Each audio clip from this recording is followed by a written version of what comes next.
Hi, 8th graders. We are working on the Algebra 1 Semester 2 final practice test. On this practice test, we are going to go through all of our stuff from Module 7 through 12, and this is an example of what the test could be like. Now, can't guarantee that everything on here is going to be on the test, and vice versa. I can't guarantee that there's something that is not on here that is on the test, but this is a good example of what you can expect come Monday next week. Here we go. This very first problem is from Module 7. Looking at this problem, we can use our exponent properties. And if we look at this, we can look at through the lens of negative exponents. And we can ask ourselves what n is. So we need to find the value of this question mark right here. We have n to the negative 7th times n to the question mark equals n squared. Using our exponent properties, we know that these two exponents will add to get us this one. And we have to ask ourselves 7 plus what number will get us a positive 2? And that question mark means it's a 9.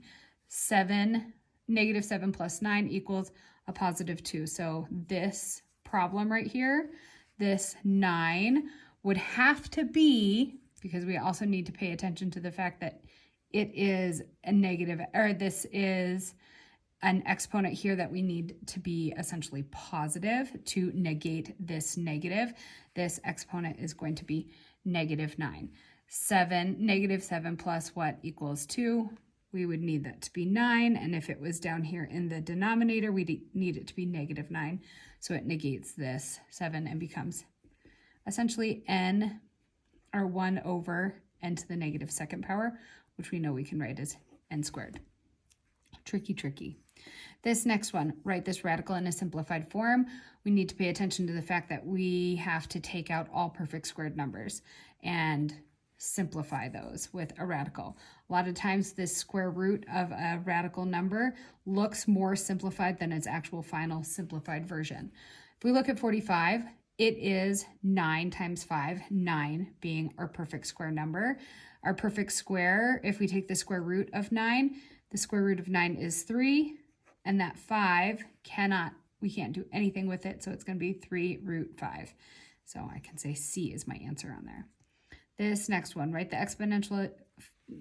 equation of the exponential function in the form y equals b times g to the x. That goes through the points 1, 8, and 3, 128. I'm going to make myself a little table here. When I make myself a table, I can see these values a little better. I'm going to make sure I have 0 in my table because neither of these points go through the y-intercept, and I need to find that for my equation. So I'm going to add that in there, and I can see that I have a big gap there. Looking at this big gap, I can see that to get from 8 to 128, I would have to multiply by 16 to get that number. So that means to get to just sort of like an intermediate step where x equals 2, I would take the square root of 16 to find that, because again, we're multiplying over and over and over with exponential functions. So 8 times 4 would get me 32. 32 times 4 would get me 128. And I can use that same reasoning to move backwards. 8 divided by 4 will get me 2. So there's my y-intercept. So I can write the final equation of y is equal to my y-intercept of 2, right there, and my growth factor of 4 times 4 raised to the x power. This next problem here, give the greatest common factor of this situation. We have 36x squared y and 16xyz to the third. We want to find the greatest common factor. So looking at the greatest common factor, we are trying to line up all of these different variables and numbers and try to find what is common in all of them.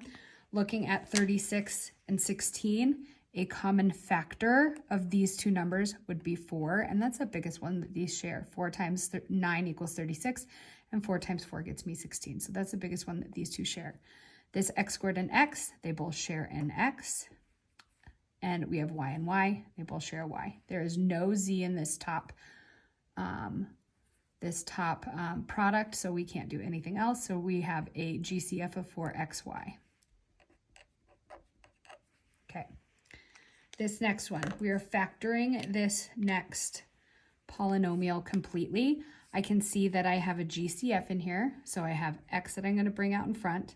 After I take that x out, I need to be aware that I might not be done.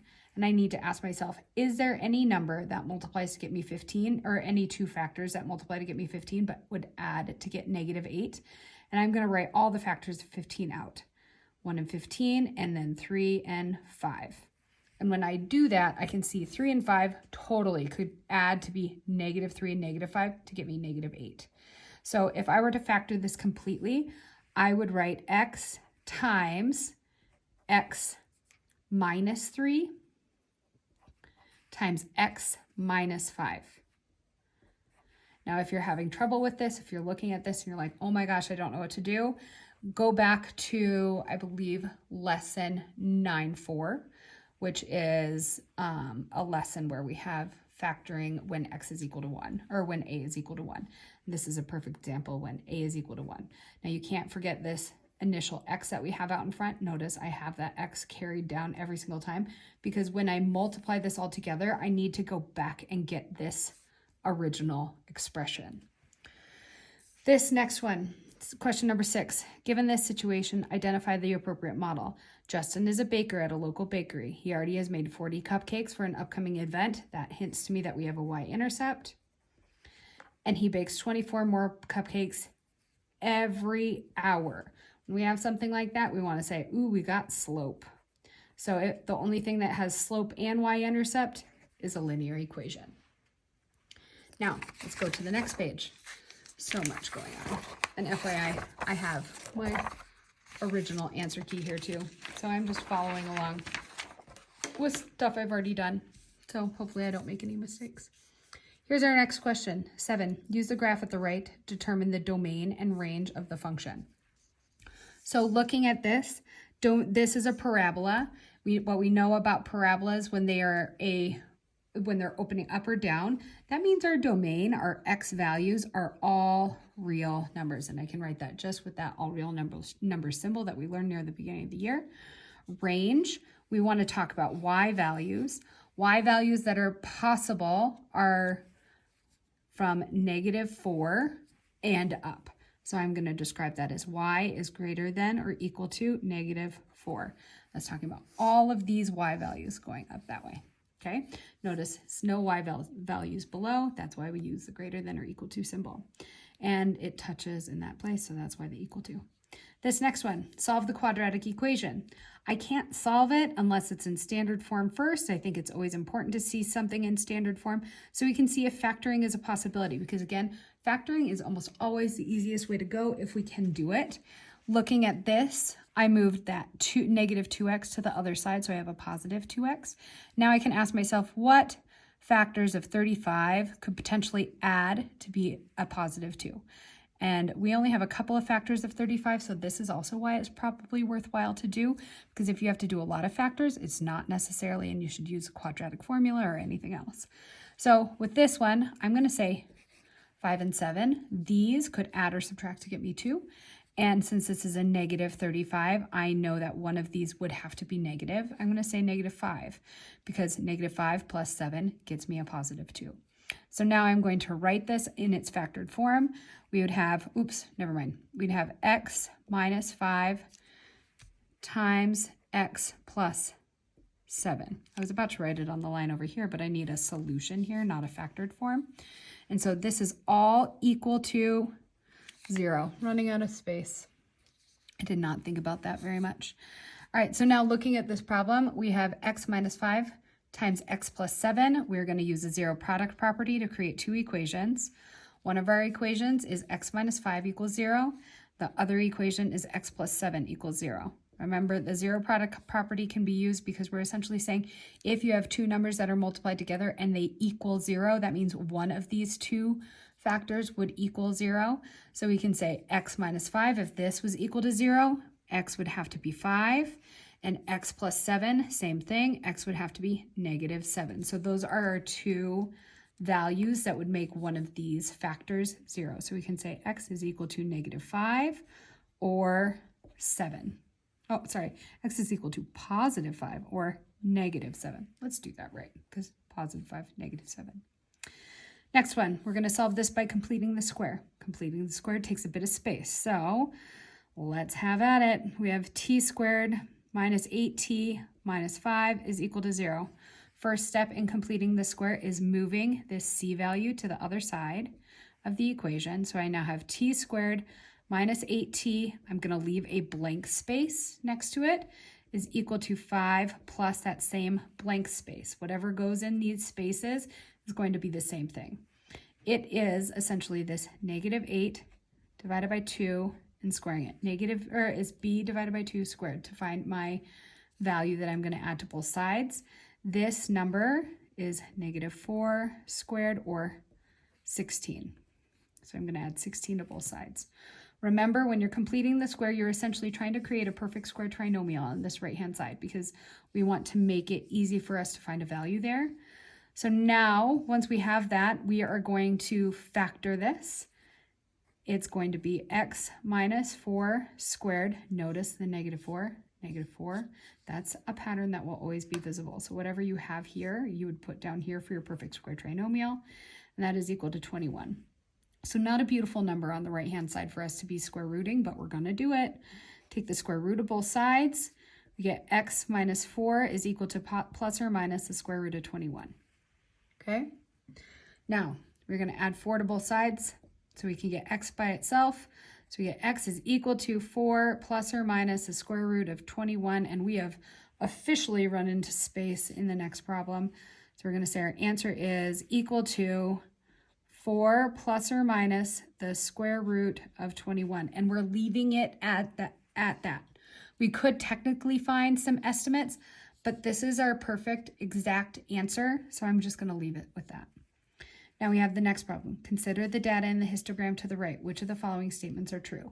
Looking at this data here, this is from Module 12. Looking at this data, I can say this is a pretty normal shaped bell curve. It's a little bit funky right here, but really overall, it's pretty normal. So we're going to say our mean and our median are probably equal.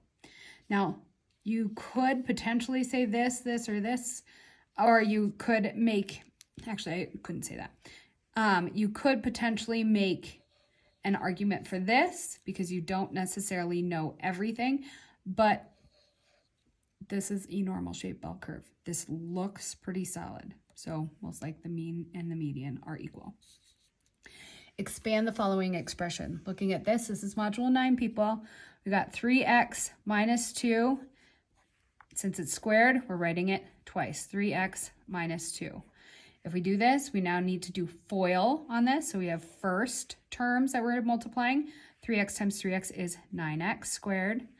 Outside terms, negative 2 times 3 is negative 6x. Inside terms, negative 2 times 3x equals negative 6x again. And last terms, negative 2 times negative 2 equals 4.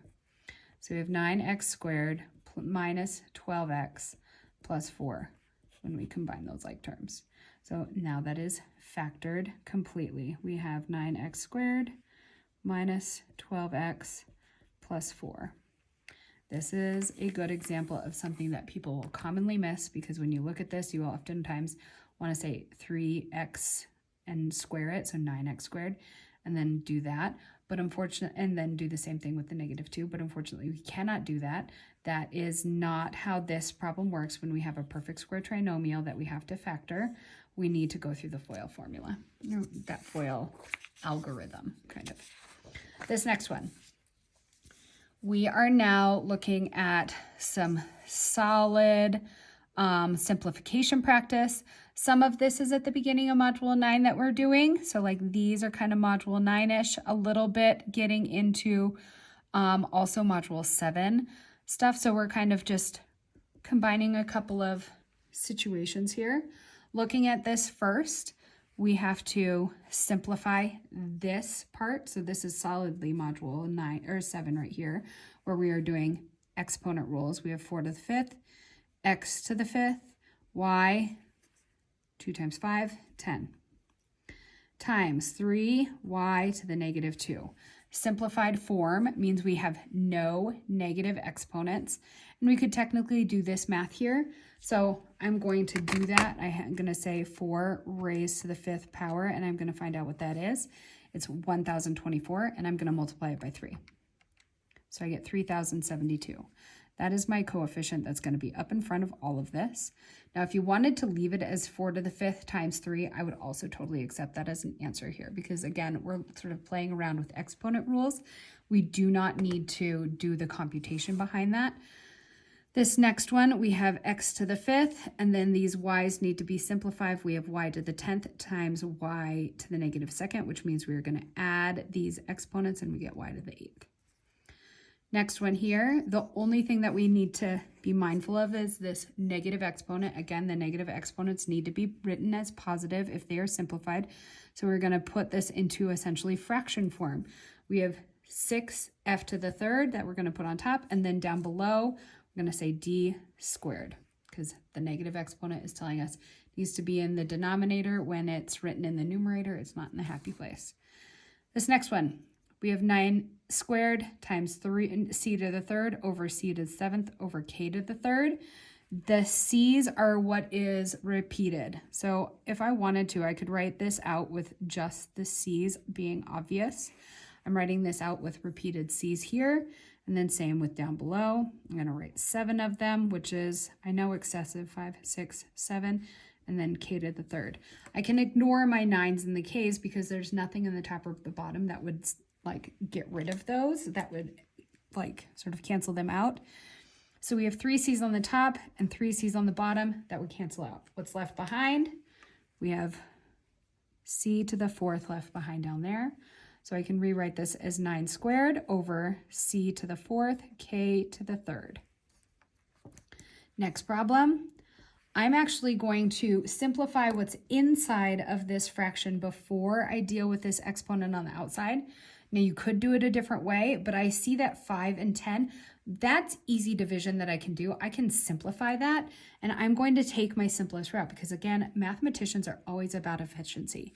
Looking at this, 5 over 10, that simplifies to 1 over 2, 1/2. So I'm going to rewrite this as 1 over 2. Now, these y's, I can also simplify those. I have y to the negative 2nd power, which means it really wants to be down below. And y to the 4th is already happy where it is down in the denominator, so we just have y to the 6th now when we add those two exponents. We still have this 3 up top. So now I'm going to do this math. I'm going to bring that 3 in by multiplying all through those exponents. 1 to the 3rd is just 1. 2 to the 3rd down below, I can write 2 to the 3rd. And then y to the 18th. So I'm okay with that form, or if you wanted to, you could also write 1 over 8y to the 18th. I'm okay with either. This shows a very strong understanding of what is happening with those exponents. You've just done the math on this one, which is also fine, but I like to see the work oftentimes, so I like to see this sort of stuff. This next problem, in 2000, the population of Bozeman was 29,000 people. If the population grows at a rate of 2.5% per year, provide the following information about population growth over time. What equation models this population growth? So we would write y is equal to our starting value, 29,000. And if it's growing at 2.5%, we are hinting to this being an exponential growth model. So 2.5% written as a growth factor instead of a growth rate would be 1.025. How I found that, I'm going to take that 2.5%, divide it by 100. I get 0.025. And then I'm going to add 1 to 0.025 to get that growth factor. So now I'm going to put that in my exponential growth model, y equals g times b raised to the x power. Here's my 29,000 for my, b times g raised to the x value. I flipped those around, that's not a good idea. So now I have y-intercept here, and I have 1.025 as my growth factor. What is the estimated population of Bozeman in 2030? 2030 minus 2000, that's 30 years that have gone by. So if Bozeman has continued this growth pattern, we would be solving the equation 29,000 times 1.025 raised to the 30 power. And when I put that in my calculator, which I would expect you guys to be able to do, if I put that in my calculator, 29,000 times 1.025 raised to the 30 power, that's what my equation would look like. Let's see if you guys can see that. Fun. And that is equal to, 60,000 people. We have 60,829 people. Notice I'm rounding to the ones place because I am not going to have a fraction of a person. Do not talk to me about amputees. That's not what I'm talking about. Amputees are people too. They are whole people. That is just how it is. We are not going to do that. So we have 60,829 whole humans, including everybody with missing limbs because they are still whole people. All right, I'm gonna get flagged. All right, here we go. We are graphing y is equal to 9 times 1/3 raised to the x value. We are going to mark 3 points on our graph with coordinate pairs. So starting off, this x value is going to tell us how this is growing and or, in this case, decaying. How do I know it's a decay? Because my growth factor is less than 1. Okay, it's between 0 and 1, so that means it's a decay factor. So now I'm saying y is equal to 9 times 1/3 raised to the negative 2. 1/3 raised to the negative 2 is like flipping that. That's really saying 9 times 3 squared. That's that. This is the same math. Same math. 3 squared is 9, so I have 81. 9 times 9, 81. I can't mark that on my graph. It's not going to fit. Now, if I look at this, for the next one, I have y equals 9 times 1/3 raised to the negative 1 power. Doing the same math that I'm doing here when I have a negative exponent, it's like flipping it on its head. So I have 9 times 3, or 27. Still can't put that on my graph. It's not going to fit. 0, if I put 0 into this, 9 times 1/3 raised to the 0 power, that turns this whole exponent, 1/3 to the 0 power, into 1. So I really have 9 times 1, or 9. And if you look at this, we now, if you haven't already noticed, we are decreasing by 3 each time. So I'm essentially dividing by 3, which is what a decay factor should be doing. Dividing by 3 every single time. So I can now use that to predict these other points if I wanted to, which I'm going to.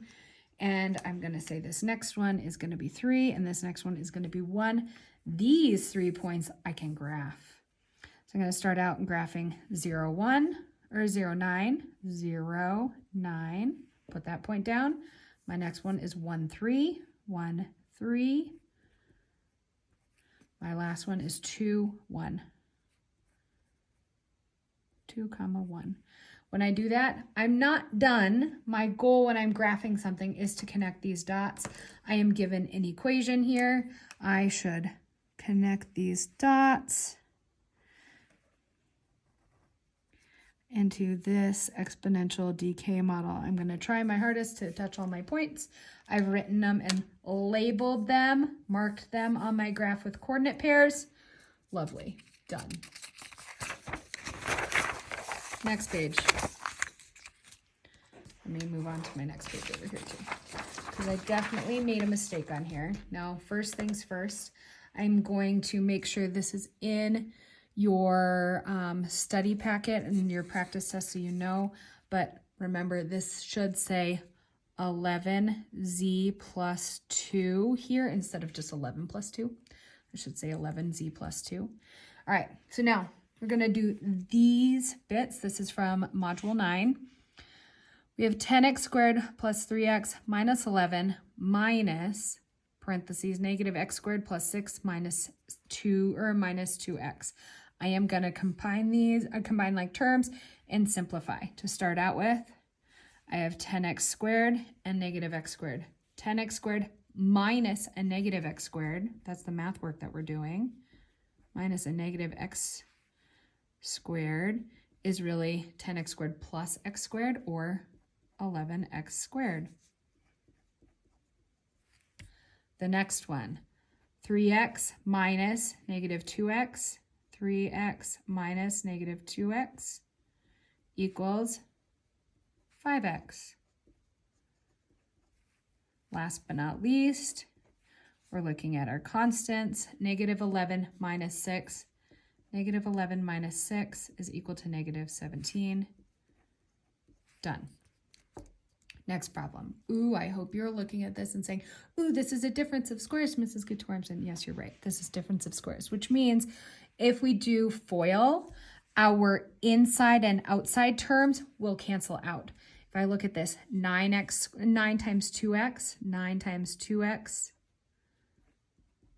equals 18x, and 2x times a negative 9 is negative 18x.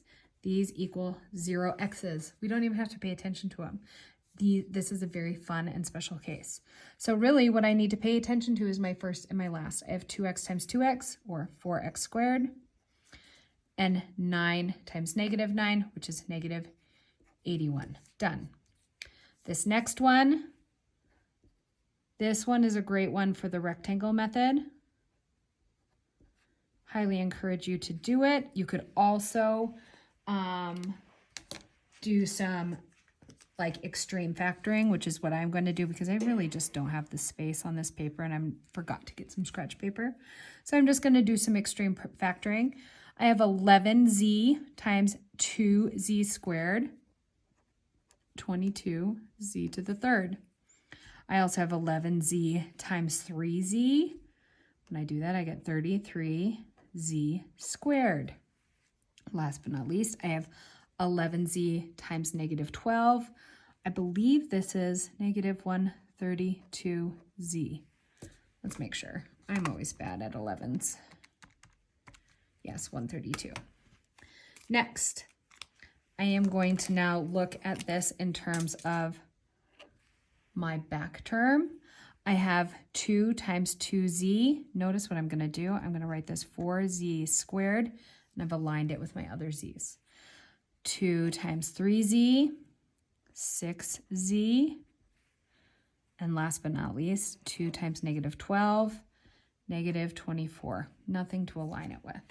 Now I'm going to add all these together, and that's going to be my final answer. So I get 22z to the third.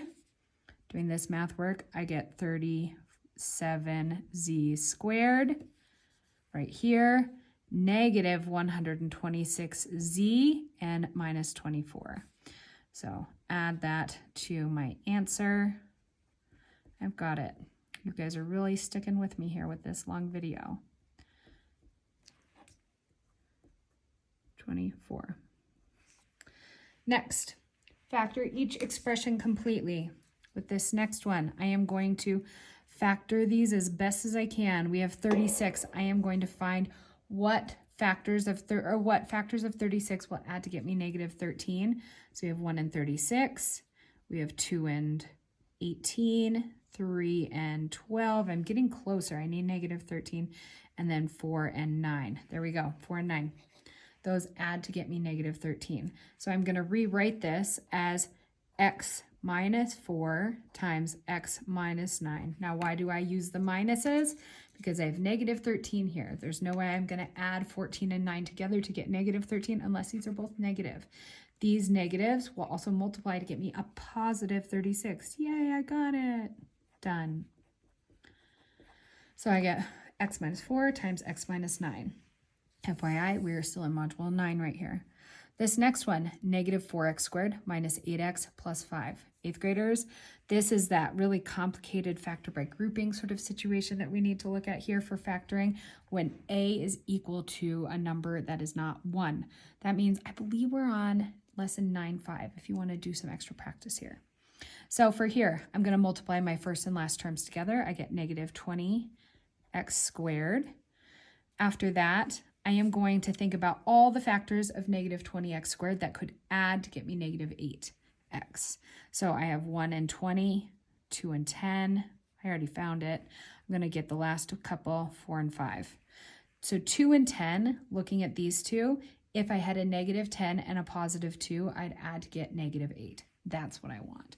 So I'm going to write this again, and I'm going to write 4x squared. And instead of writing negative 8, I'm going to write 2 and 10, but I'm going to write it as negative 10x squared, and that you could write positive 2 there. It doesn't matter. I just feel like there's this, I feel like there's not x squared, x. I feel like there's more in common between these two than like the others, but I mean, to each their own, find it out. It'll work either way. And then I have positive 2x plus 5. So I've essentially written this negative 8x as negative 10 plus negative 2, negative 10x plus negative 2. Doing this math work, I'm going to group up the first terms and the last terms, and then I'm going to factor out my GCF. In here, my GCF is negative 2x from each of these.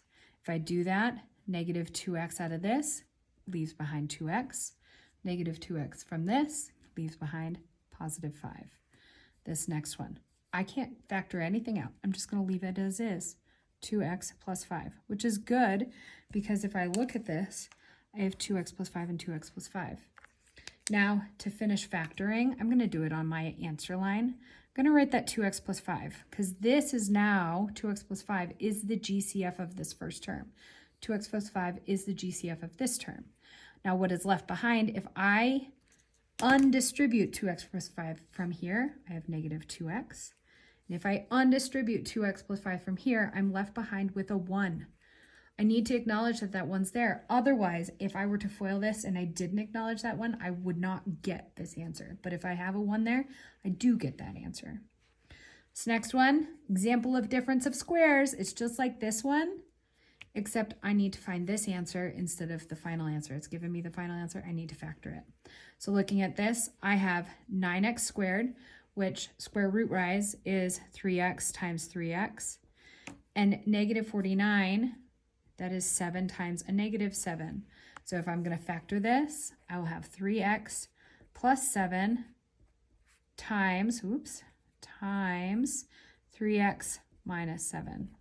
I don't know what I was thinking with the plus. And that's what we got. Cool.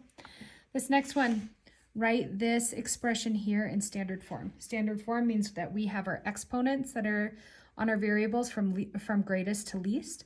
Our greatest exponent value is this 3x to the 5th. That one's done. Our next greatest is plus 12x squared. Done. Next greatest right here, negative x minus 12x. These are the next greatest. I'm going to combine them to negative 13x. And then last but not least, we have plus 4, next greatest. So what is the degree of this? The degree is based on our greatest term. Our term here, x to the 5th. It is a 5th. Wow, I can't write. 5th degree polynomial. What is the leading coefficient? That's all based on that very first term as well. Our leading coefficient is that 3. Leading coefficient is 3. And how many terms are there when it's written in standard form? 1, 2, 3, 4. 4 terms. All right. So that's a lot of Module 9 work right there. This next one is Module 10 work. This is like Module 10 Part 2 right here. We are going to graph 4x squared plus 8x plus 1. To start out with, when we graph, it's good to find our axis of symmetry. So we're going to do that with our axis of symmetry equation, which is negative b over 2a. So I'm going to find that by saying negative 8 over 2 times 4, ab. Okay? So when I do that, I have negative 8 over 8 or 1. So my equation for my axis of symmetry is x equals, negative 1. So I'm going to write or draw a line here at negative 1 for my axis of symmetry. Next, we're going to find the vertex. So we have 4 times negative 1 squared plus 8 times negative 1 plus 1. If I do this math work, negative 1 squared is 1 times 4 is 4. Negative 8 times 8 times negative 1 is negative 8. And then I'm adding 1. And if I do all that, I get a negative 3. So my vertex is at negative 1, negative 3. I am going to graph that point. -1, -3.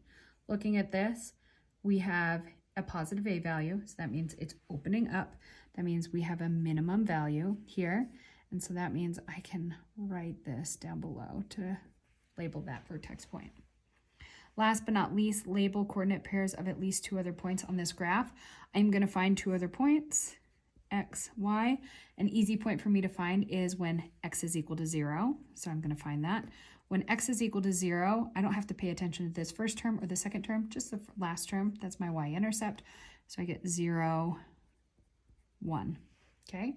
That means I have a reflection point on the other side of this axis of symmetry at -2, 1. And there's my 2 points that I need to graph. I'm going to finish this graph up by graphing the parabola. All done. All right, here we go. Only a couple more pages left, people. Question number 26, also solidly, module 10, part 2. 2 baseball players are warming up before a game and tossing a ball back and forth. On one toss, the height of the ball in feet is approximated by the function f of t is equal to -16t squared plus 48t, where t is time in seconds. I'm talking about feet and height. Okay. Find the time it takes for the ball to reach its maximum height. Maximum height means vertex. For the time it takes to get to maximum height, we are talking about seconds, and we are talking about the time in seconds to get to this max height. That means we need to find our axis of symmetry. That is where the max height is going to be at. So -b over 2a, yet again. -b over 2a. So I got -48 over 2 times 16. If I do that math, I get 1.5 seconds. So in 1.5 seconds, the ball gets to its max height. Now on the same trend, we have other options for potential questions for a problem like this. It could say, how long is the ball in the air? And if that was the case, I would want to take this max height time, the time to get to the maximum height, and double it, because that would be the time it takes to get to from the top of the vertex, or from down below to the top of the vertex and then back down. So that would be doubled. Right now we're at the vertex, okay? What is the maximum height of the ball? I'm going to take this 1.5 seconds and I'm going to put it back in that equation to find what the max height is. So I'm saying f of 1.5, so when the ball is at 1.5 seconds, how tall is it up in the air? Or how high is it up in the air? And I'm going to do all this math work. So I have -16 times 1.5 squared plus 48 times 1.5. I'm going to do that math. And when I do that math and put it in a calculator, -16 times 1.5 squared plus 48 times 1.5, I get 36. And remember, this is in feet, 36 feet. Notice, I'm labeling things. When I label things, I will get them right. I have to take off half a point for everything that's not labeled. So please label things when you have a story problem. Next one, find the discriminant of the equation and determine how many solutions there must be. Now, discriminant is from the quadratic formula. Quadratic formula is -b plus or minus square root of b squared minus 4ac all over 2a. The discriminant specifically is this value here, b squared minus 4ac. If our discriminant is positive, we have 2 solutions. If our discriminant is 0, we have 1 solution. If our discriminant is negative, we have no solutions. So now, next step, I need to write this in standard form so I can find my a, b, and c. That means I need to add 4 to both sides. 5x squared plus 3x plus 4. My a, b, and c, a is 5, b is 3, c is 4. I'm going to put it in the discriminant part of the equation. B squared, 3 squared minus 4 times 5 times 4. Looking at this already, this is a much smaller number, 9, compared to this. 4 times 5 is 20 times 4, 80. So I have 9 minus 80, or negative 71. Ooh, that's brutal. So our discriminant is negative 71. Now you could write this with the square root over the top. I'd be okay with it, but the discriminant is really just the number, not the square root involved. So the discriminant is negative. That means we have no solutions. Okay, this math work needs to be there for me to be able to accept those answers. Solve the quadratics below using the method of your choice. Answer in exact form. So looking at this situation here, I first need to write it in standard form because it's not. I need to move this negative x squared over to the other side. So when I do that, I have x squared minus 8x minus 33 is equal to 0. Add x squared. Show all my math work. Looking at this, I think I can find just this factor here. I don't have very many options for factors that equal negative 33. So I'm looking at this, I think I can factor it. 1 times 33 or 3 times 11 will get me negative 33. 3 times 11, I can totally get a negative 8 out of that. That means I have a negative 11, positive 3. So I can rewrite this as x plus 3 times x minus 11. This factors to this equation. I'm going to say that is equal to 0. Zero product property from here. We've had a problem similar to this already. So I'm going to do the zero product property and I get x is equal to negative 3 and x is equal to positive 11. No, you don't need to write the plus sign. I just did. This next one, negative 2, negative 3, negative 4. Looking at this, I have 8x squared that I would need to multiply or need to factor. Looking at those factors, 1 and 8, 2 and 4, none of those are going to add to get me negative 3, so I need to use a quadratic formula or completing the square. We all know completing the square does not work well when we have a 2 here up in front, so I'm not going to do that. Instead, I'm going to use the quadratic formula. So I'm going to say my a value is 2, my b value is negative 3, my c value is 4. I always write those down so that way I can be as careful as I possibly can when I put stuff into the quadratic equation. So I have negative 3 plus or minus the square root of negative 3 squared minus 4 times 2 times 4 all over 2 times 2. Look at all that, intense. So now we're going to do some math. Negative 3 is a positive 3, plus or minus the square root 9 minus 4 times 2 is 8 times 4 is negative 32. Do I need to go any further? Nope, because this discriminant is negative. And so because it's negative, there is no solutions. Now, if this discriminant was positive, I would need to find solutions, and it could potentially be just a square root. And if it was a square root, we could say 3 plus or minus whatever that square root is over 4 and have that be your answer, because that's 2 solutions there. Now, if you get a number that actually comes out as a nice perfect square, so like say 16 here, you get 4, you should continue to do the work. You'd say 3 plus or minus 4 divided by 4 and blah, blah, blah. Great. This next problem is a little tricky. I'm not a huge fan of it. I think I might change it for future practice tests. I don't really like how it's set up, but just be aware that you might see problems like this on the test. Now it says, Ms. Robinson surveyed her class of 20 students to find out how many days students went skiing during the winter months. The results are shown in the data table below. So for 1 day of skiing, she had 4 students that said that. For 4 days of skiing, she had 2 students that said that.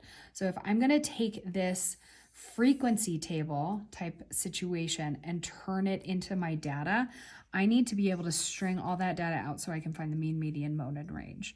So for 1 day of skiing, 4 students said they had 1 day of skiing. They went on like a field trip, right? So that's 1, 1, 1, 1. 4 students that said 1 day of skiing. There were 2 students who said 4 days of skiing, so I'm writing 4 and 4. 3 students said 8 days of skiing, 8, 8, 8. 5 students said 10 days of skiing, 10, 10, 10, 10, 10. I don't like doing this, but I'm totally going to have to go to the next line. You know, I ranted about this last week, not a good idea. But what I do see here right there is I have 5 students that said 10. That's my mode. I'm gonna write that down because I can and I should. This next one, I have 3 students who said 15 days of skiing. 15, 15, 15.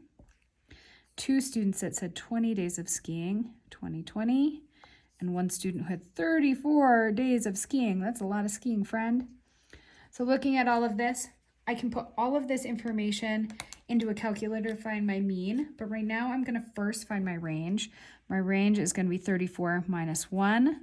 So 34 minus 1 gets me 33. So I have a range of 33. And I'm also going to find my median as of right now. My median will be based on finding the middle number. So if I have 20 students here, which I should, 1, 2, 3, 4, 5, 6, 7, 8, 9, 10, 11, 12, 13, 14, 15, 16, 17, 18, 19, 20, then between my 10 and 11 student is my median. So 1, 2, 3, 4, 5, 6, 7, 8, 9, 10. Between 10 and 11 students is my median, which is nice because I don't have to do any averaging to find that number. So I have just 10 for my median. Now, last but not least, I need to find my mean. What's kind of nice with frequency tables is you can do some fun things with the frequency tables to sort of make your math a little easier. So looking at this, if I see this, I have 4 students who said they have 1 day of skiing. That means I have 4 days of skiing right there. 2 students with 4 days of skiing means I'm saying 4 times 2 or 8 total days of skiing. And I can do this with every single one of these numbers. 8 times 3 is 24 days of skiing. 10 times 5 is 50 days of skiing. 15 times 3 is 45 days of skiing. 20 times 2, 40 days of skiing. And I have 34 days of skiing. All of that is all of the days of skiing for 20 students. So I can divide by 20 and I get 10.25 days of skiing for everybody as my mean. Days of skiing. Now, this last little bit says for us to create a histogram of this data. This is a little tricky. Now, understand you can create a histogram of this data in multiple ways. Ideally, you are creating a histogram for the data that makes most sense. I am going to turn this into sort of a histogram based on clumps of days. Now, you could do a histogram like this one. This is gnarly. Looking at this, and I have just each of the days all listed out. And notice I had a break in the thing because 20 to 34 is a really long span, so I'm showing that there's a little break in there. That's not an ideal histogram. Instead, I should be creating a histogram that takes into account sort of groups of data. So I could look at this in terms of like saying 1 to 9 days of skiing. This is 1 to 9 days of skiing. That's 10 data points there. Then I could say 10 to 19 days of skiing. Again, 10 data points. And then this next one is 20 to 29 days of skiing. And last but not least, I have 30 to 39 days of skiing.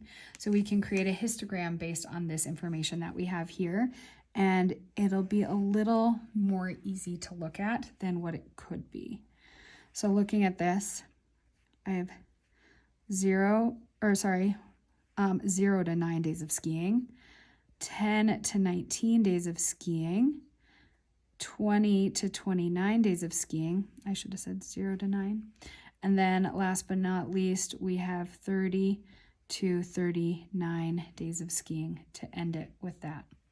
Looking at all these amounts, I'm then going to look at the number of students in each one of these categories. 4 plus 2 is 6, plus 3 is 9. So we have 9 students in that 0 to 9 category. Here, this next one, we have 8 students. And then we have 2 students and 1 student. So I'm going to then create my histogram here. I'm going to say this 5. Here's 10 students.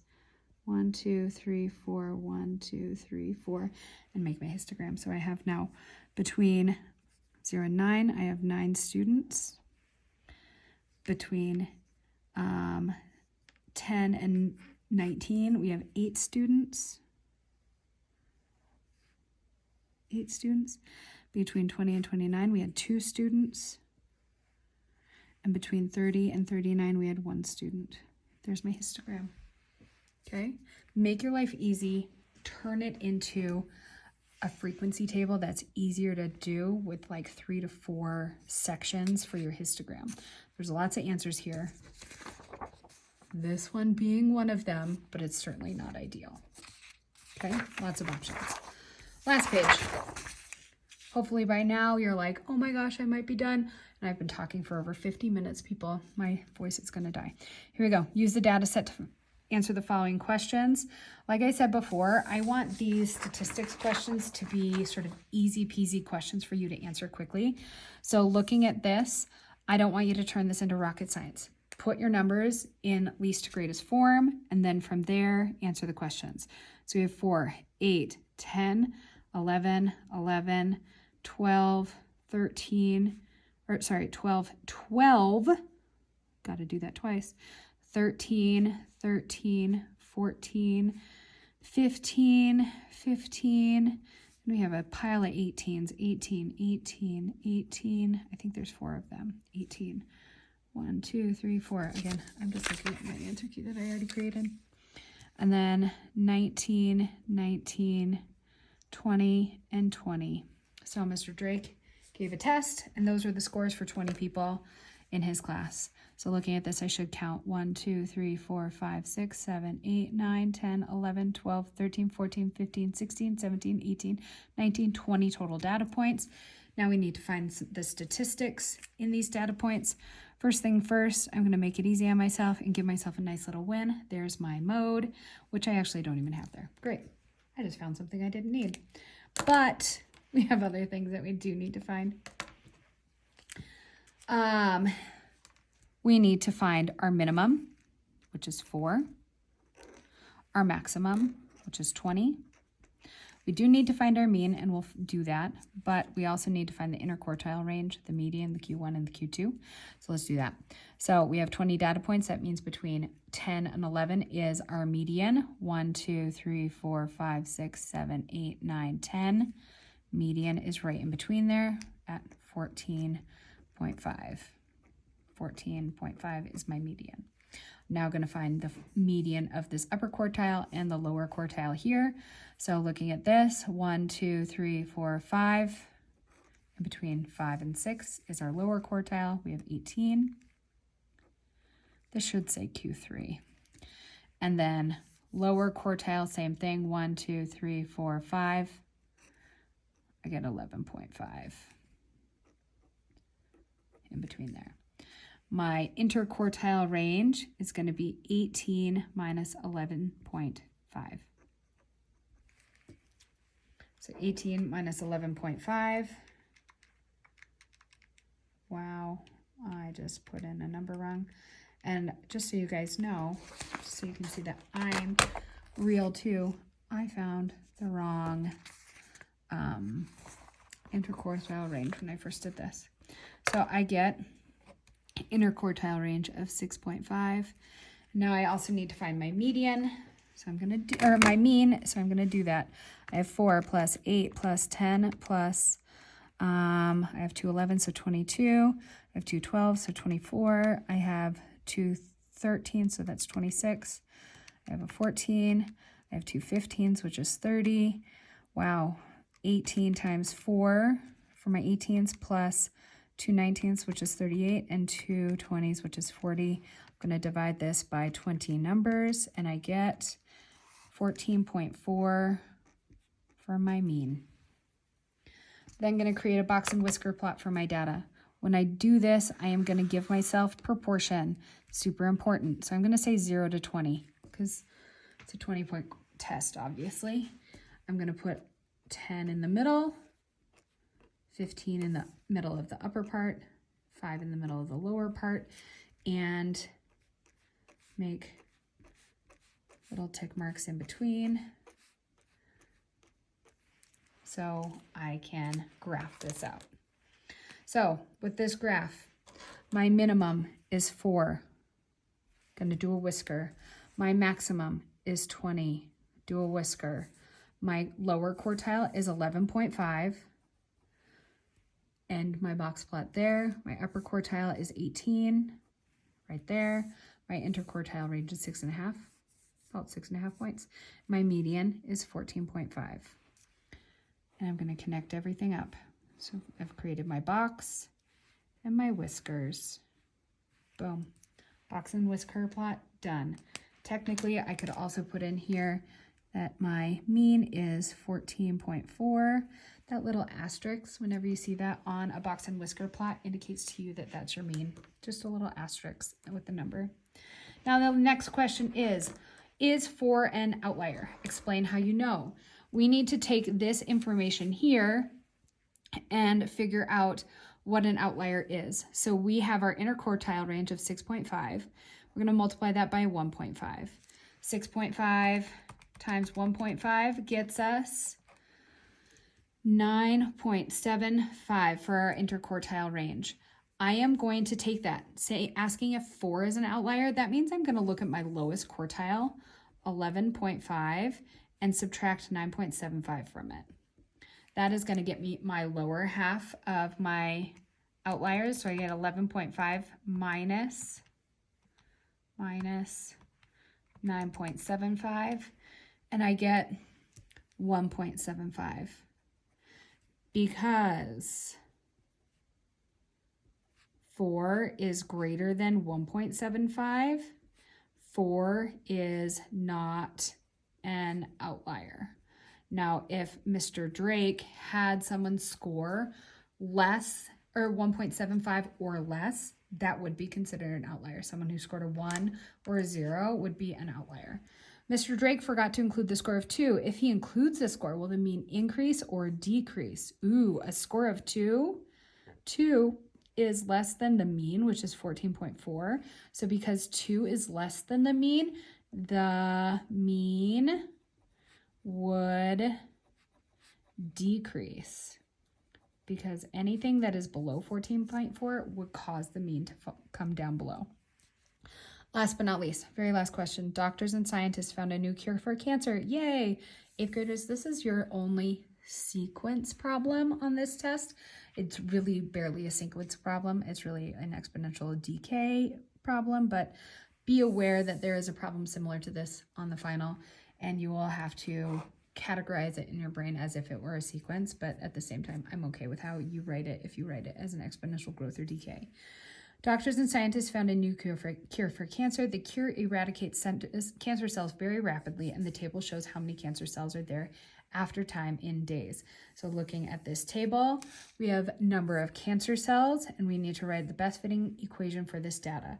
Looking at this, I want you to look at this through the lens of, is this a plus? Is it a times? Like, what is the pattern of the numbers here? And we are multiplying by a half every single time to get the next number. Looking at that, because we can't say, well, I'm subtracting 500, I'm subtracting 250, I'm subtracting what, 175.5 or whatever it is. Like, it's not helpful in that regard. So multiplying by half is our consistent. So we now have our decay factor. So we're going to use that decay factor to find when 0 days happens, how many cancer cells were started. So we're going to multiply by 2 to get that. 1,000 times 2 is 2,000 cancer cells is our starting value. So we can write this as y is equal to 2,000 times 1/2 raised to the x power. You could also write this technically as a sub n is equal to 2,000 times 1,000, or times 1/2 raised to the n power if you wanted to write it in sequence formula. Either one's fine. And last but not least, how many cancer cells will there be on the 10th day?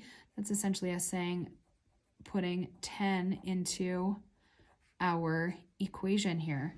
And if we do that and say 2,000 times,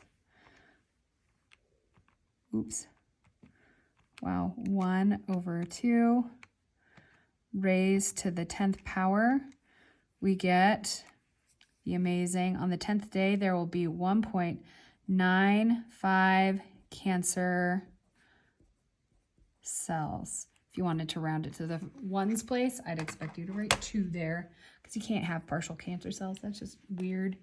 So there we go. That's the end of it. An entire hour of math. All right. Good luck. If you have any questions, do not hesitate to reach out and send me an email. I am available via email right now, so please do not hesitate. And study, study, study. Make sure after you do this that your cheat sheet is up to snuff and it has everything you possibly need to have on it. All right, thanks. Bye.